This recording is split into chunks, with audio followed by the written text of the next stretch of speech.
Secret Avengers के last episode के अंदर हमने देखा था कि यहाँ पे स्टीव रॉजर्स की गर्लफ्रेंड यानी कि शैरन कार्टर को जो है जॉन स्टील अपने साथ किडनैप करके ले जाता है और उसके बदले में वो शेंग-ची का सौदा करता है और कैप्टन अमेरिका मजबूरन शेंग-ची का सौदा कर देते हैं ताकि वो शैरन की जान को बचा सकें। और हम देखते हैं कि शेंग-ची को वो लोग पकड़ के सीधे उसके फादर ज़ेंग ज़ू के पास ले जाते हैं जो कि उसको सेक्रीफाइस करने के लिए बिल्कुल तैयार हो चुका है। लेकिन तब जाके हमें ये बात पता चलती है कि कैप्टन अमेरिका ने सौदा ऐसे ही नहीं करा था, बल्कि उन्होंने अपने एक बंदे यानी कि मून नाइट को जो है उनके ही शैडो काउंसिल के लोगों के दरमियान उसका भेस बदल के उसको भेजा हुआ है और मून नाइट अब अपनी पोजीशन पे आ चुका है और कैप्टन अमेरिका और उसकी टीम यहाँ पे शेंग-ची को बचाने जाएगी और इस पूरे के पूरे मामले को आज समेटेगी।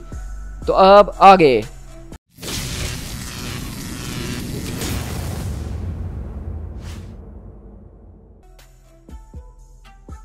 तो हमारी कहानी की स्टार्ट उसी secret temple of Zeng Zu से होती है जो कि चाइना के अंदर है। और इस तरह हम देखते हैं कि यहाँ पे जॉन स्टील और थॉन्ड्रेक आपस में बातें कर रहे होते हैं और वो कहता है हमें यहाँ पे आने तक के लिए बहुत ज़्यादा एफर्ट्स लगानी पड़ी हैं डायरेक्टर थॉन्ड्रेक, लेकिन मेरा क्वेश्चन ये है क्या ये ओल्ड बास्टर जिसके लिए हम ये सब कुछ कर रहे हैं ये इतना वर्थ इट भी है? तो वहीं से थॉन्ड्रेक बोलता है कि मुझे इस बारे में नहीं पता था कि तुम्हें इतने ज़्यादा पैसे दिए जाते हैं उसके बाद भी तुम सवाल करते हो जॉन। तो जॉन बोलता है कि अच्छा, और मुझे तो ये बात ही नहीं पता थी कि आप मुझे पैसे तक देते हैं। तो थॉन्ड्रेक बोलता है कि ये सिर्फ एक फिगर ऑफ स्पीच था, तो मेरी बात का मतलब तो समझ ही चुके हो ना, क्योंकि हम दोनों इस बात को जानते हैं कि पैसे से बड़ा झूठ और कोई इस दुनिया में है ही नहीं। लेकिन इसके बावजूद तुम्हारे पास एक पॉइंट तो है, ज़ेंग वू को कंट्रोल करना मुश्किल पे मुश्किल होता जा रहा है और आगे जाके शायद हमारे लिए और भी मुश्किल हो जाएगा। और शायद इसी वजह से मैंने पास्ट के अंदर हमेशा से उसको अपने प्लान्स के अंदर से अवॉइड किया था। लेकिन ये दुनिया बहुत ज़्यादा तेज़ी से बदल रही है और हम इस बात को जानते हैं कि चाइना जो है इस दुनिया की चेंज का एक बहुत ही बड़ा हिस्सा होने वाला है। अब दुनिया के अंदर जो कुछ भी आगे होगा चाइना से ही वो होके गुजरेगा। हमें कुछ लोगों की ज़रूरत है जो कि यहाँ अंदर मौजूद हो चाइना के, उनके ज़रिए हम स्ट्रिंग्स को खींचेंगे और अपने काम करेंगे। तो इसलिए ये वो एक ऐसा रिस्क है जिसको हम लेने के लिए तैयार हैं। और आज रात के बाद ये ओल्ड बास्टर्ड जो है उसका हमारे ऊपर इतना ज़्यादा कर्जा होगा कि वो अपनी सारी ज़िंदगी भी उसको चुकता नहीं कर पाएगा। तो अब आपको समझ में आ गया होगा कि थॉन्ड्रेक और शैडो काउंसिल का क्या मोटिव है ज़ेंग ज़ू की मदद करने के पीछे, कि वो यहाँ पे ज़ेंग ज़ू को अपना कर्जदार बनाना चाहते हैं और आने वाले 10, 15, 20, 25 सालों के लिए जब चाइना जो एक सुपर पावर बन जाएगा दुनिया के अंदर तो वो उसका इस्तेमाल करके उससे फ़ायदा उठाएंगे। तो ये है एक फ्यूचर प्लानिंग हमारे पूरे के पूरे शैडो काउंसिल की।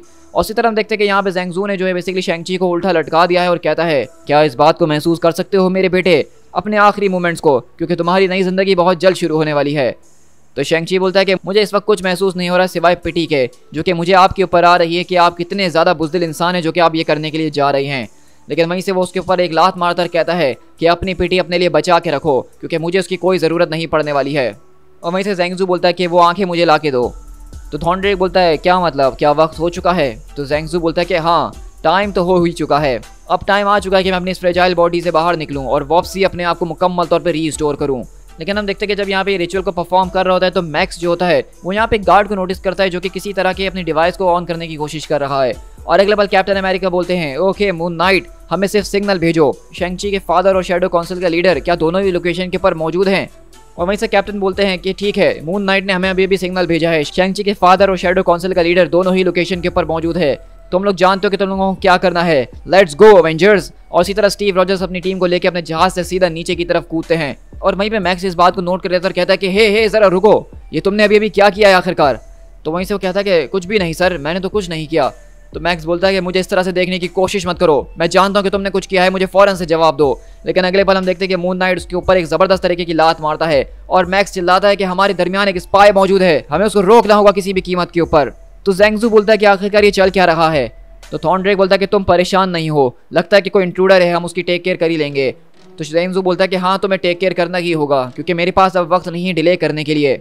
तो मून नाइट बोलता है कि गाइस मैं यहाँ पे कॉम्प्रोमाइज़ हो चुका हूँ, वो सारे के सारे लोग मुझे पहचान चुके हैं। और इसी तरह मून नाइट अपने कॉस्ट्यूम के अंदर आता है और वहाँ से उन लोगों से बचना शुरू करता है और कहता है कि अब वो लोग तुम्हें यहाँ पे एक्सपेक्ट कर रहे होंगे कि तुम लोग आने वाले हो। और अगले पल हम देखते हैं कि यहाँ पे बेसिकली वॉर मशीन जो है वो कैप्टन अमेरिका और नताशा को सीधा ज़मीन के ऊपर लेकर आ रहा होता है। और कैप्टन कहते हैं कि मुझे इस बात से कोई फ़र्क नहीं पड़ता है, तुम हमें फ़ौरन से वहाँ पे पहुँचा दो वॉर मशीन। तो वॉर मशीन कहता है कि बिल्कुल रॉजर्स। और अगले पल हम देखते हैं कि जॉन स्टील यहाँ पे सोच रहा होता है कि क्या सच में वो इस तरह से यहाँ पे आने की हिम्मत करेगा। और अगले ही पल हम देखते हैं कि स्टीव वहाँ से उड़ता हुआ सीधा उसके ऊपर आके एक ज़बरदस्त तरीके का अटैक करते हैं और उसको ज़मीन में गाड़ते हैं। और वहीं से जॉन दोबारा उठ के खड़ा होकर कहता है बस इतना ही दम था रॉजर्स तुम्हारे अंदर, क्योंकि मैं अभी भी यहीं पे खड़ा हूँ और मैं हिला तक नहीं। लेकिन अगले ही पल हम देखते हैं कि यहाँ पे स्टीव के पीछे वैल्किरी आती है और कहती है मैंने तुम्हारे बारे में बहुत सुना है कि तुम किसी तरह के सुपर वॉरियर हो जॉन स्टील, लगता है कि इसमें आज काफ़ी ज़्यादा मज़ा आने वाला है। और वहीं से थॉन्ड्रेक बोलता है कि मेरे लोग इनको रोकने की कोशिश तो करेंगे लेकिन तुम जो कुछ भी कर रहे हो तुम्हें जल्दी ही करना होगा, तो ज़ेंगज़ू बोलता है कि मैं जानता हूँ कि मुझे क्या करना है, मुझे इस तरह से बार बार आके परेशान ना करो। और अगले पल ज़ेंगज़ू जो यहाँ पे शेंगची के ऊपर कट लगाता है, उसके खून को गिराना शुरू करता है। और शेंगची बोलता है कि आप इसके अंदर कभी भी सक्सीड नहीं हो सकते हैं फादर, मैं आपको ये बात बता देता हूँ। लेकिन शेंगची के फादर वहाँ पे अपने पूरे के पूरे स्पेल को पढ़ना शुरू करते हैं और शेंगची का खून गिर रहा होता है। और वहीं से वैल्किरी बोलती है कि आप कमांडर वहाँ पे जाइए, जो आपको करना है, इस जॉन स्टील से तो मैं ही निपट लूंगी। और हम देखते हैं कि वैल्किरी यहाँ पे जॉन स्टील को ज़बरदस्त तरीके का मुकाबला करके धूल चटा रही होती है। और वहीं से स्टीव रॉजर्स जो है वो सीधा जाते हैं यहाँ पे सीधा मैक्स की तरफ और उसको भी जाके ज़बरदस्त तरीके की किक मारते हैं और कहते हैं क्या तुम्हें वाकई लगता है मैक्स कि तुम्हारा और मेरा कोई मुकाबला भी है? तो मैक्स बोलता है कि प्रोबेबली नॉट, लेकिन ट्राई करने में कोई हर्ज नहीं है। और इसी तरह हम देखते हैं कि मून नाइट और एंटमैन भी यहाँ पे सारे के सारे लोगों से लड़ रहे होते हैं और कहता है कि मैंने तुम्हारी जान बचा ली है मून नाइट, परेशान होने की ज़रूरत नहीं है, आई गॉट योर बैक। और वहीं से नताशा के एक गार्ड को मारकर कहती है और हाँ I got your back Antman, क्योंकि तुम भी पीछे ध्यान नहीं दे रही हो। तो एंटमैन बोलता है कि हे टीम वर्क, किसको पता था कि हम इतनी अच्छी टीम बन सकते हैं। लेकिन इसी तरह स्टीव रॉजर्स यहाँ पे मैक्स से ज़बरदस्त तरीके से मुकाबला करते हैं और देखा जाए तो मैक्स और स्टीव रॉजर्स का कोई खास मुकाबला है ही नहीं, क्योंकि स्टीव की ट्रेडिंग मैक्स से काफ़ी ज़्यादा ऊपर की है और उसके स्किल्स भी बहुत ज़्यादा हैं। और वहीं से स्टीव रॉजर्स बोलते हैं कि तुम यहाँ पे हार मान जाओ और मैं देखूंगा कि मैं तुम्हारी मदद करने के लिए क्या कर सकता हूँ। तो मैक्स बोलता है कि मेरे ख्याल से इतना काफ़ी आज के लिए रॉजर्स, क्योंकि आज लड़के हारने से बेहतर है कि हम किसी और दिन लड़ें और जीतने की कोशिश दोबारा करें। और अगले पल हम देखते हैं कि मैक्स अपने लोगों के जरिए यहाँ पे उनके ऊपर गोलियों से अटैक करवाना शुरू करता है और स्टीव अपने यहाँ पे जो है एनर्जी शील्ड का इस्तेमाल करते हुए उन गोलियों को ब्लॉक करते हुए उन सारे के सारे गार्ड्स को निपटाते हैं। लेकिन इतनी देर में मैक्स जो होता है वो यहाँ से भाग चुका होता है और वो यहाँ पे थॉर्नड्रेक के पास जाके कहता है कि सर लगता है कि अब हमारे यहाँ से निकलने का वक्त आ चुका है। तो थॉर्नड्रेक बोलता है कि ज़रा आराम से मैक्स, खामोश हो जाओ, ओल्ड मैन ने तकरीबन अपनी रिजरेक्शन को कंप्लीट कर ही लिया है। तो मैक्स बोलता है कि नहीं सर, आप मेरी बात को समझ नहीं रहे हैं, मुझे नहीं लगता कि वो किसी भी तरह की रिजरेक्शन को कंप्लीट कर सकता है। और अगले पल हम देखते हैं कि तकरीबन शेंगची के फादर यहाँ पे ऑलमोस्ट हील हो ही चुके होते हैं। लेकिन तभी यहाँ पे प्रिंस ऑफ ऑर्फन आता है और उनके ऊपर ज़बरदस्त तरीके का अटैक करके उनके पूरे के पूरे स्पेल को बिगाड़ता है। लेकिन उसके बावजूद भी शेंगची के फादर काफ़ी हद तक अपने असली फॉर्म के अंदर आ चुके होते हैं और कहते हैं कि नहीं, अब तो मुझे नहीं रोक सकते हो। लेकिन अगले पल हम देखते हैं कि यहाँ पे प्रिंस ऑफ ऑर्फन आता है और अपने हाथों को शेंगची के फादर के सीने के आर पार कर देता है और कहता है अब वापसी लौट जाओ उसी जहन्नुम के अंदर जहाँ से लौटने आने की तुमने कोशिश करी थी। और वहीं से मैक्स बोलता है कि कम ऑन डायरेक्टर, हमें यहाँ से निकलना होगा, ये पूरा का पूरा टेंपल उन स्टोन से कनेक्टेड है, अगर यहाँ पे एक बार ज़ेंगज़ू गिर गया तो ये पूरा का पूरा टेंपल भी उसके साथ गिर जाएगा। तो थॉर्नड्रेक बोलता है लेकिन ज़रा इंतजार करो, आखिरकार स्टील कहाँ है? तो मैक्स बोलता है कि डायरेक्टर, इस वक्त आपकी सेफ्टी ही मेरा सबसे पहला कंसर्न है, इसके अलावा मुझे कुछ और नहीं सोचना है। जॉन जो है वो अपनी प्रॉब्लम्स को खुद सॉल्व कर सकता है। लेकिन हम देखते हैं कि जॉन स्टील को यहाँ पे वैल्किरी कुत्ते की तरह धो रही होती है और वैल्किरी बोलती है तुम्हें देख के लगता है कि तुम्हें पनिशमेंट्स का बहुत ज़्यादा शौक है और उसमें तुम्हें काफ़ी मज़ा भी आ रहा है। और लेकिन अगले पल जॉन स्टील उठता और कहता है कि तुमने ठीक कहा, मुझे सिर्फ लेने का नहीं बल्कि देने का भी शौक है। और अगले पल वो वैल्किरी के बालों को खींच के उसके चेहरे के ऊपर अपने नी को मारता है, जिससे उसको ज़बरदस्त तरीके का एक ब्लो लगता है। लेकिन वहीं पे हम देखते हैं कि यहाँ पे वॉर मशीन आता और कहता है हमारे पास खेल कूद का वक्त नहीं है वैल्किरी, हमें इसको जल्द से जल्द ख़त्म करना होगा। तो वैल्किरी बोलती है कि चलो बहुत बढ़िया, अगर अंत करना है तो फिर ऐसा ही ठीक। और अगले पल वैल्किरी उसके सीने के अंदर अपनी तलवार को घुसा देती है और अगले पल वो बोलता है कि ये क्या? और जॉन स्टील जब ये देखता है तो उसकी आंखें खुली की खुली रह जाती हैं शॉक के अंदर और कहता है कि मैं तो बुलेट प्रूफ था, तुम मेरे अंदर इस तलवार को घुसा कैसे सकती हो? लेकिन अगले पल हम देखते हैं कि यहाँ पे वैल्किरी उसके ऊपर दोबारा से एक तलवार से अटैक करती है और उसको गिरा डालती है। और स्टीव आते हैं और कहते हैं कि बहुत बढ़िया, लेकिन मैं इस बारे में श्योर नहीं था कि ये चीज़ उसके ऊपर काम करेगी। तो वैल्किरी बोलती है कि ये एक ऐसी तलवार है जिसको खुद ओडिन ने फॉर्ज किया है, इसको आप कभी अंडर एस्टिमेट नहीं कीजिएगा। तो स्टीव बोलते हैं कि हाँ, ये बात तो नज़र आ रही है कि कितनी ज़्यादा ताकतवर चीज़ है। ओके एवेंजर्स, मेरे ख्याल से अब यहाँ से निकलने का वक्त आ गया क्योंकि ये जगह कुछ देर में गिरने वाली है। शैरन, हमें यहाँ से फ़ौरन निकलने की ज़रूरत है। और अगले पल हम देखते हैं कि बेसिकली स्टीव रॉजर्स और उनकी पूरी की पूरी सीक्रेट एवेंजर्स यहाँ से जॉन स्टील को अपने साथ लेते हैं और निकलने की तैयारी करते हैं। लेकिन इसी के बाद हमारी कहानी एक हफ्ते बाद शिफ्ट होती है, जहाँ पे स्टीव, शैरन और शेंगची मौजूद होते हैं और वो कहते हैं कि आई एम श्योर कि मैं तुम्हारे फादर के बारे में जो कोई भी कंडोलेंसेस शेयर करना चाहता हूँ तुम उसको मान ही लोगे। मुझे तुम्हारे पूरे के पूरे लॉस के लिए सच में बहुत ज़्यादा अफसोस है। तो शेंगची बोलता है कि आपको अफसोस करने की कोई ज़रूरत नहीं है प्लीज़, मैं इस वक्त काफ़ी ज़्यादा ऑनरेबल फील कर रहा हूँ कि मैं आप लोगों के साथ लड़ा। अगर ऐसा कोई भी पल हो जहाँ पे मैं आपके इस फेवर को दोबारा रिटर्न कर सकूँ तो आप कभी भी कॉल करने से पहले हिचकिचाइएगा नहीं, मैं हमेशा आपकी मदद के लिए हाजिर हूँ स्टीव रॉजर्स। और शैरन बोलती है कि इस बात को भूलना नहीं कि तुमने ये बात हमसे बोली थी, क्योंकि हम तो कभी नहीं भूलने वाले। तो स्टीव बोलते हैं कि जाओ मेरे दोस्त और सेफ ट्रैवल ज़रूर करना। तो वहीं से शेंगची बोलता है कि बिल्कुल, आप लोग भी अपना ख्याल रखिएगा। और इसी तरह हम देखते हैं कि शेंगची बेसिकली अपने रास्ते हो गया और सीक्रेट एवेंजर्स अपने रास्ते।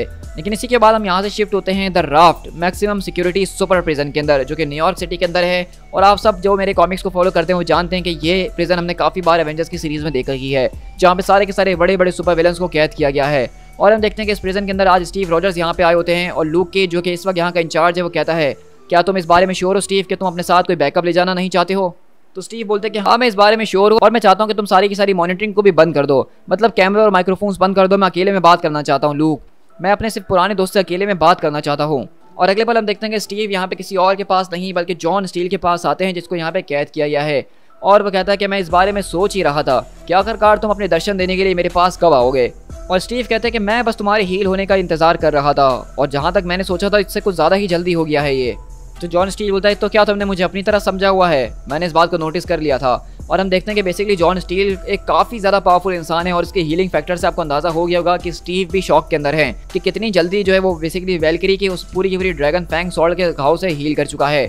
और वहीं से स्टीव रॉजर बोलते हैं कि देखा जाए तो मैं तुम्हें हरा चुका हूँ, क्योंकि अगर तुमने नोटिस नहीं करा तो मैं तुम्हें दोबारा याद दिला दूँ कि इस वक्त तुम्हारे हाथों के अंदर हथकड़ियाँ मौजूद हैं जो कि मैंने ही दिलवाई हैं। तो स्टील बोलता है कि अच्छा तो ये बताओ कि तुम फिर यहाँ पे क्या करने के लिए आए हो, तुम्हें मुझसे क्या चाहिए। तो स्टीव बोलते हैं कि मेरा तुमसे सिर्फ एक ही सवाल है कि आखिरकार तुम्हारे साथ हुआ क्या था जॉन, मुझे बताओ कि आखिरकार तुम कहाँ थे इतने टाइम से, क्योंकि जहाँ तक मुझे याद है कि आखिरी बार तुम एक गुड गाय थे, तो उसके बाद ऐसा क्या हुआ तुम्हारे साथ जो कि तुमने साइड बदल ली और इतने वक्त से तुम थे कहाँ पे। दी एंड। सो गाइस यहाँ पे हमारा बेसिकली ये पूरा का पूरा सीक्रेट एवेंजर्स का स्टोरी आर्क खत्म होता है जिसका नाम आई ऑफ द ड्रैगन था। और मैं कहूँगा कि स्टोरी आर्क मुझे तो काफ़ी ज़्यादा पसंद आया, लेकिन अफसोस के साथ आप लोगों का इसके ऊपर रिस्पॉन्स इतना अच्छा नहीं था, जिसको देख के मैं यही अंदाज़ा लगा सकता हूँ कि शायद आप लोग को ये सीरीज़ इतनी मज़ेदार नहीं लगी। अब इस सीरीज़ की जो सबसे ज़बरदस्त मुझे बात लगी वो जॉन स्टील वाला पार्ट लगा, जिसको हमने इस पूरे के पूरे सीरीज़ के एंड में भी देखा कि टीज किया गया है कि जॉन स्टील और कैप्टन अमेरिका की कोई पुरानी और ज़बरदस्त हिस्ट्री रह चुकी है। अभी तो हम बेसिकली इस पूरे के पूरे स्टोरी आर्क को यही खत्म करके अपनी किसी और कॉमिक बुक सीरीज़ की तरफ जाएंगे, लेकिन उसके बाद हमारा जो अगला इशू होने वाला है उसके अंदर हम जॉन स्टील की हिस्ट्री को जानेंगे कि वो कौन था, उसको पावर्स कहाँ से मिली थी, वर्ल्ड वॉर 2 के अंदर स्टीव के साथ कैसे लड़ा था और उसके बाद क्या हुआ था जो कि वो इतने सालों से गायब था, वो इतना पावरफुल कैसे है। सारे के सारे सवालों के जवाब हमें जल्द मिलेंगे। सो गाइस मैं चाहता हूँ कि आप इस वीडियो को ज़्यादा से ज़्यादा लाइक कीजिए और अपना कमेंट करके ओपिनियन बताइएगा कि आपको ये स्टोरी यार कैसा लगा। और अगर आप जॉन स्टील की स्टोरी के अंदर इंटरेस्टेड हैं तो चैनल को सब्सक्राइब जरूर करके बेल आइकन दबा दीजिएगा, ताकि मैं जब भी उस वीडियो को अपलोड करूँ तो उसका नोटिफिकेशन आपको मिल सके और आप इस वीडियो को एंजॉय कर सकें। साथ साथ मुझे फेसबुक, इंस्टाग्राम और ट्विटर पर फॉलो कर लीजिएगा, जहाँ पर मैं ज़बरदस्त तरीके के मूवीज़ और कॉमिक्स से रिलेटेड फैक्ट्स को शेयर कर ही रहा होता हूँ। So guys this is Peach Tiger, मिलते हैं अपने किसी और कॉमिक बुक सीरीज़ के साथ। Till then thank you so much.